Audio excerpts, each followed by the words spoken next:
বিজেডির 26তম প্রতিষ্ঠা দিবস অবসরে গঞ্জাম জেলা কবি সূর্যনগর নির্বাচন মন্ডলী পক্ষর কোদলা ডাকবঙ্গলা পড়িয়ারে আয়োজিত হয়েছে স্বাভিমান সভা। কবি সূর্যনগর বিধায়িকা লতিকা প্রধান নেতৃত্বে এই স্বাভিমান সভার আয়োজন করা এতে মুখ্য অতিথি ভাবে শ্রমমন্ত্রী শ্রীকান্ত সাহু যোগ দিয়েছিলেন। অন্যতম অতিথি ভাবে ছত্রপুর বিধায়ক সুভাষ বেহেরা যোগ দিয়েছিলেন। মুখ্যমন্ত্রী নবীন পট্টনায়ক লোকঙ্ জন্মঠার মৃত্যু পর্যন্ত অনেক জনহিতকারী যোজনা করেছেন। এই যোজনার সুবিধা রাজ্যবাসী পাইপারছেন। সভায় প্রায় 20,000 অধিক লোক যোগ দেইଥିବା বেলে বিজেডির বহু বরিষ্ঠ নেতা এবং কর্মী সামিল হয়েছে।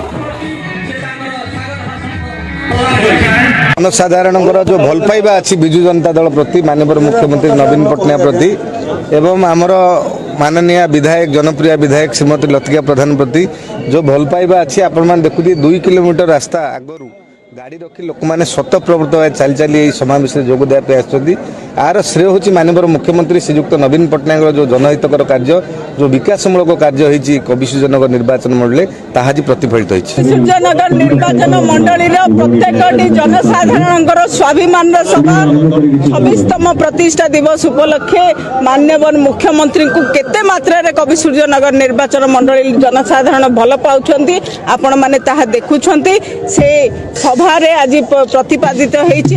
कवि सूर्यनगर निर्वाचन हमर के नियारा धरण रे विजु प्रतिष्ठा दिवस पालित होछि एथर आज समावेश रे विजु प्रतिष्ठा दिवस रे हमर भावना थिला कि 8,000 ରୁ 10,000 लोक हेबे किंतु सत्यप्रमत भावे 25,000 ରୁ 30,000 लोक एकत्रित होइछन्ति। अत्यधिक महिला माने जोग दैछन्ति। बीजेडी की महिला माने आगु सपोर्ट करथिले एबे भी करछन्ति मां माने आगामी दिन भी आउरी अधिक